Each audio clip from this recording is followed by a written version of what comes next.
आज आपण हायपोथायरॉइडिझम ह्या आजारासंदर्भात बोलणार आहोत. सो हायपोथायरॉइडिझम म्हणजे काय? हायपोथायरॉइडिझम म्हणजे थायरॉइडचं फंक्शन किंवा थायरॉइडची कार्य करण्याची क्षमता कमी होणं. सो थायरॉइड ग्लँड जो आहे तो थायरॉइड हॉर्मोन्स बनवतो, जसं T3 आणि T4.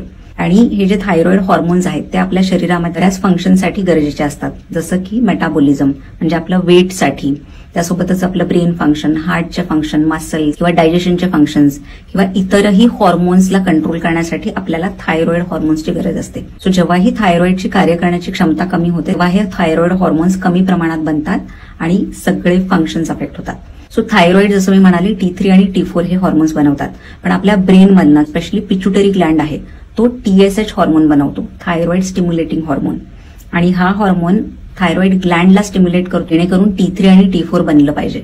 पण जेव्हा थायरॉइड ग्लँड व्यवस्थित काम नाही करत तेव्हा ब्रेनला किंवा पिट्युटरी ग्लँडला TSH जास्त बनवावं लागतं. त्यामुळे बऱ्याच केसेसमध्ये TSHचं प्रमाण वाढतं, ज्याला आपण हायपोथायरॉइडिझम असं म्हणतो. हायपोथायरॉइडिझम हा आजार होण्याचे प्रमुख 3 कारण आहेत. पहिलं आहे ऑटो इम्युन कंडिशन.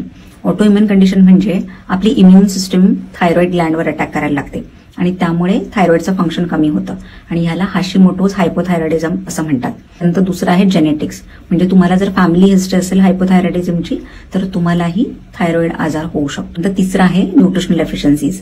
सो काही पोषक तत्वांच्या कमतरतेमुळेही हायपोथायरॉइडिझम हा आजार होऊ शकतो. तर थायरॉइड हा आजार झाल्यानंतर मग आपल्याला खूप सारे सिम्पटम्स येऊ शकतात. सो पिरियड्स इरेग्युलर होणं, पिरियड्स खूप डिले होणं किंवा खूप अति प्रमाणात ब्लिडिंग होणं, वेट वाढणं, हेअरफॉल होणं, स्किन ड्राय होणं, डायजेशनचे प्रॉब्लेम, कॉन्स्टिपेशन किंवा इरिटेबिलिटी, चिडचिडपणा, एन्झायटी, डिप्रेशन हे सगळे सिम्पटम्स दिसू शकतात.